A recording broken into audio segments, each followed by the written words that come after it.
Before we get started, does anyone want to get out?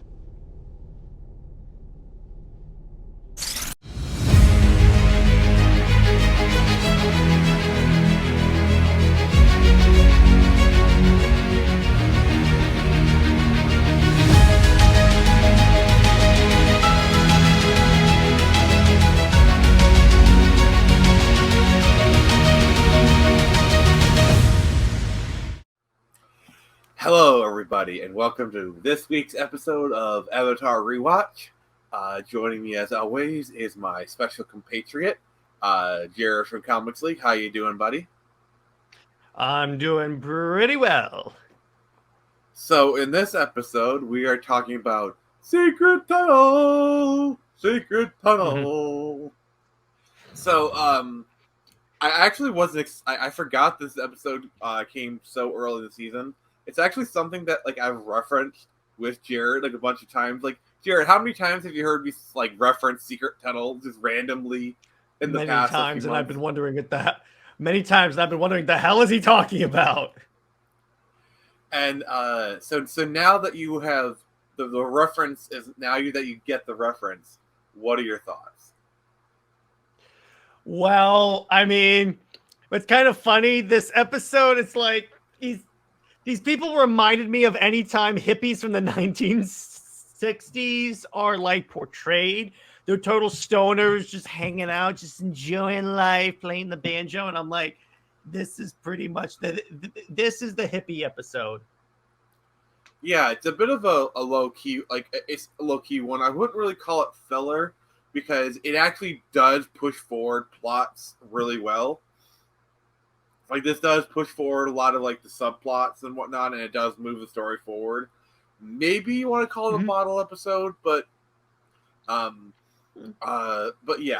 So this really kind of solidifies a lot of things. We basically solidify the romance between Katara and Aang. What did you think about that? You're gonna mention that. I loved Aang going, oh, so we have to kiss? And then he stumbles on his words. And then he basically makes well, if I had to choose between kissing you and dying. And he's like, oh, come on. But we can all relate. It's so cute. And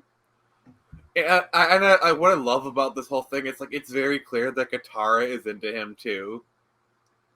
Mm-hmm. Yeah, it's very clear, but I just love the way they play it off.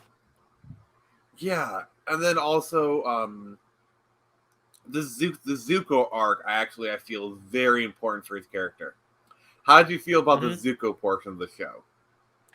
I dug it because what's interesting, it's my favorite scene in this episode, as a matter of fact, is when he's sitting with that girl and she lifts her leg and you see the burns on her leg.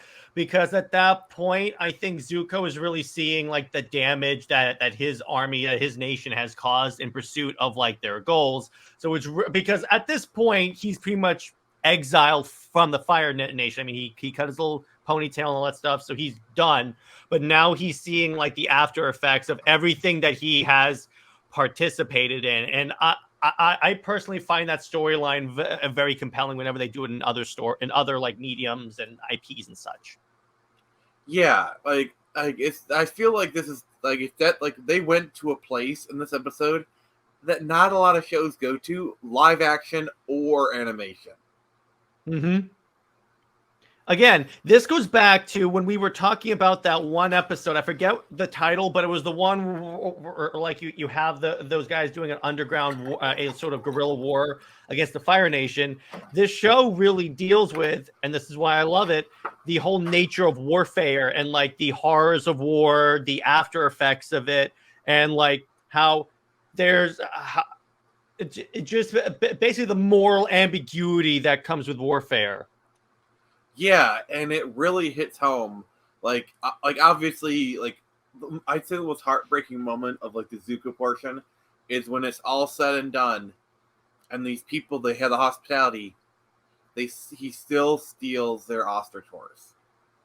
Mm-hmm. And so he's not a good guy, but he's good-ish. I mean, well, here's how I say it. he's on his character arc. That doesn't mean Mm-hmm. he's at the end of it. You know what I'm saying? Mm-mm. Just because he's on a character arc, just because he's on the path to getting better, does not mean he's instantly a good person. Yeah. Like Zuko is just at the beginning of his character arc. He still has a long way to go. If there's more of this and like more development on this, I'm really excited for that. Like Zuko at the end of season 3 would look at this action and be ashamed of himself. But this is not season 3 Zuko yet. This is still early season 2 Zuko. You know what I mean? Mm-hmm. I'm interested if that's where it goes to. Oh, trust me. Just wait till. I want to say stuff, but I can't because I don't want to ruin it for you. I want you to see, I want you to experience this journey. So, I can't wait. So many great moments. And like that shot where like you see the girl where she like closes the door and like her face is heartbroken. This show really hits you in the feels. But I again, going back to the whole Aang and Katara thing, I just love Aang is still the 12-year-old kid dealing with his first crush. It is hilarious. We have all been there.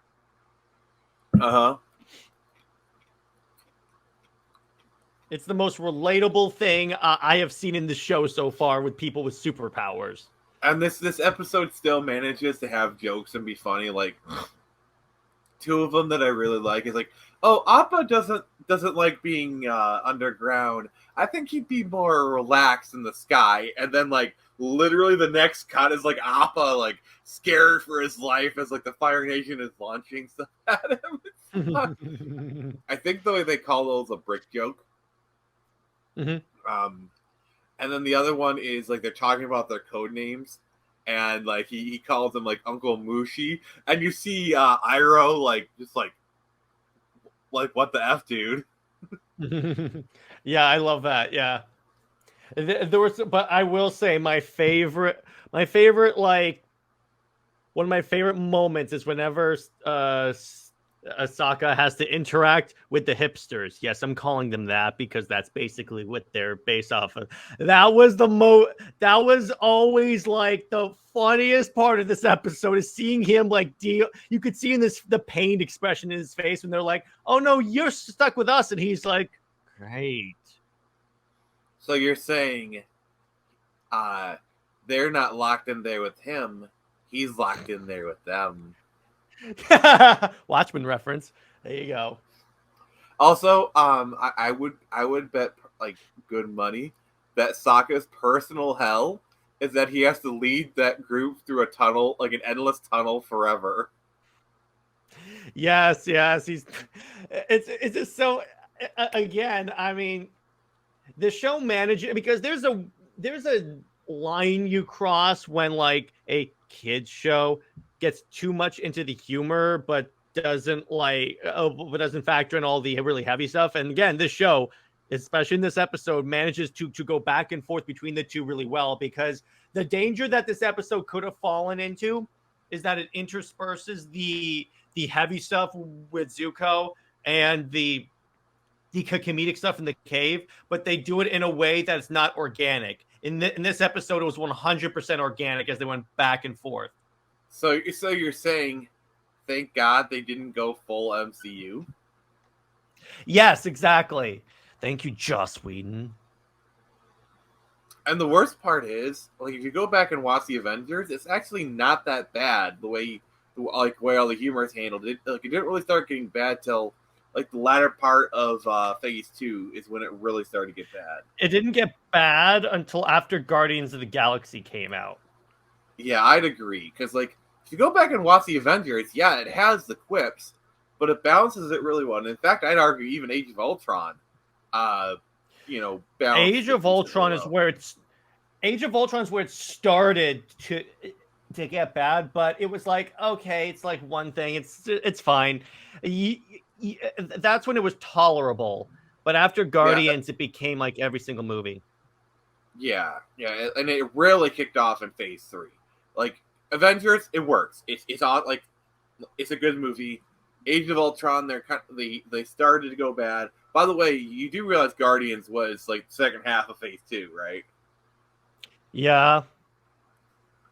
But I'm saying after that, the MCU has, I know we're on the MCU right now, but the MCU has this bad habit of when something's successful in one movie, they apply it to every single movie. Like they're like, okay, everyone must be a quip machine, even though everyone's not appropriate. I will argue it does work the other way when, oh, the Russo brothers, they did Civil War really well. Let's hire them for all our good movies. And that was a good decision. Having the Russo brothers. But the Russo brothers, here's what they could do.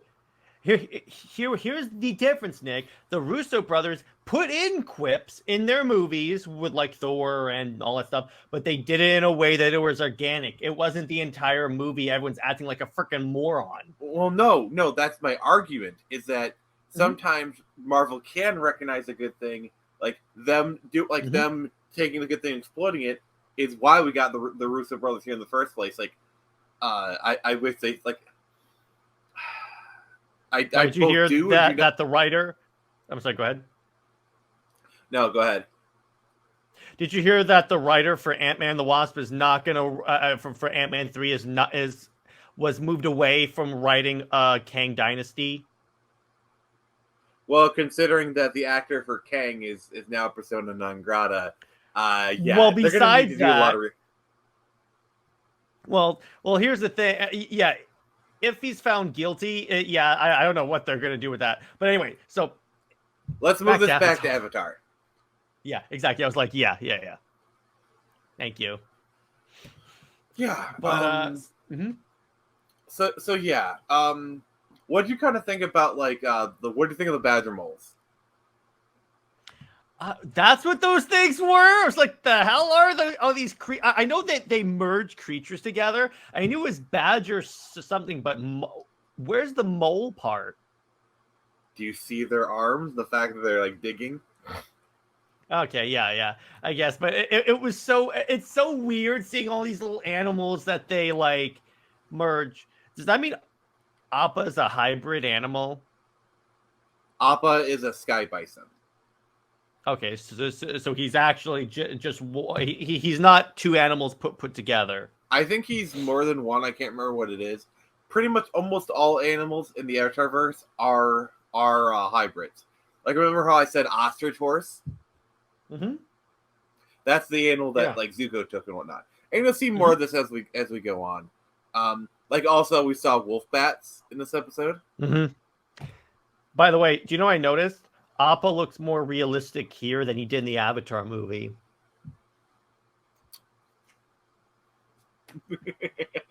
And a 2D cartoon. So each element kind of has like a sacred animal, like to their element. Water, I can't remember what it is. It's like the original benders or whatnot. And also all benders kind of have like a source of their power. Like the water benders is the moon. The air benders is the sky bison. Like that. Those were the original benders. With the earth, it's the badger moles were the original earth benders. And then for the fire benders, it's dragons. Well, of course. And then their source of power is like the sun. Mm-hmm. Of course. Yeah. So you'll see more about like badger moles in the coming episodes in relation to a certain character that I cannot stop hyping up. I know what you're talking about. Was it a character that you dropped a meme for in the group chat? By the way, he drops a group chat. Wait. He drops a group chat in his group chat. I mean, he drops a meme in his group chat. Pull it up. He's like, pull it up. No. He's like, Jared won't know what I'm talking about here. And I love how you commented, I don't, and you legitimately do not understand the meme. Yeah, I was like, even everyone below explaining it, I was like, what? I still don't get it. I'm not going to say anything. Like, wait till you get to her introduction. And when you watch an episode, you'd be like, I understand why he was hyping her up now. If I was kind of funny, I used the GIF from Big where he goes, "I don't get it," when they're explaining a transformer that turns into a building. Who thought that was a good idea? That idea can only come in the 80s and lots of cocaine. Yeah, exactly. Oh, or like, hey guys, what if we had a transformer that was an entire planet? Well, yeah, but even he's in there. You can't exactly play with a building. Which that makes sense. But anyway, those wizards at Hasbro can do some really crazy shit, man. Well, actually, it's kind of funny. Isn't this before also the introduction of Metroplex, who's an entire city? I'm not a Transformers fan, so it's like... There's a Transformer who turns into a mobile city, dude. It's awesome. But anyway, back to this. But yeah, so overall, I give this episode a solid 10 out of 10. Because there was easily ways that they could... There were traps that they could have fallen into, and they did not. And it's like... I give this Zuko arc is I'm really enjoying. So I give this a 9. Mm-hmm. Like, really good episode. Certainly above average, a bit small scale, and while it did progress the plot, nothing really major happened. They're just kind of more progressing the subplots, really more than anything else. So what do you think of the new format of the show, where it's like it's kind of two different shows now? You got the stuff with Aang, you got the stuff with Zuko. I mean, they do kind of converge from time to time, but like, so like Zuko has kind of become the secondary protagonist of the show. Yeah, because here's the thing. His story and Aang's are intertwined. So really they're telling the same thing. It's just they're telling it from two different perspectives. You have no idea how intertwined these two really are. I can't wait to find out. But that's my point. It's like, they really don't have... See, he's not even a secondary protagonist at this point. I'd say he is a primary protagonist along with Aang, because their stories told together is the story of the show. I think the term you're looking for is deuterotagonist. I'm butchering that word. But it basically means like dual protagonist. Mm-hmm. Yeah, exactly. That's what it is. So let's cap off this episode. Jared, final thoughts. Awesome episode. I can't wait to see Zuko's arc develop more. I can't wait for the next episode, which I believe is Return to... before we go, what did you think of that ending? Which ending? The ending to this episode. Can you remind me what happens at the end of this episode? Because I've been a lot of places today. It's all right, buddy. So they get out of the cave, and they get to Omashu, and they find out that it's already been taken over by the that. It's already been taken over by Fire Nation people. And legit in my head when I watched this, I was like, well, that's that. Yeah, so this season is a lot more linear than the last season. I mean, the last season was fairly linear, but like this one, it's the storyline is more it flows more. It's not like individual episodes progressing towards the goal. This is like each episode flows into the next. So it's really good, and I gotta say, Return to Omashu is a really great one.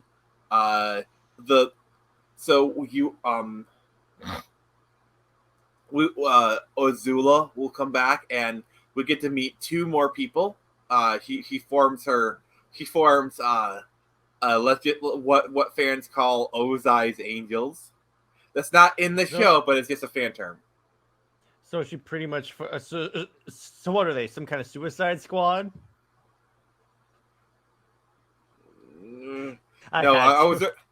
That joke really doesn't work here. Like Ozai's Angels, like Charlie's Angels and whatnot. Because okay, I see. Yeah, that's the joke. Like Suicide Squad, it's like I give you an A for effort. At least I tried, dude. You did, and I appreciate the attempt, brother, even if it failed. So anyway, this has been Nick from the Phoenix Press, and remember, I can only show you the door. You're the one to walk through it.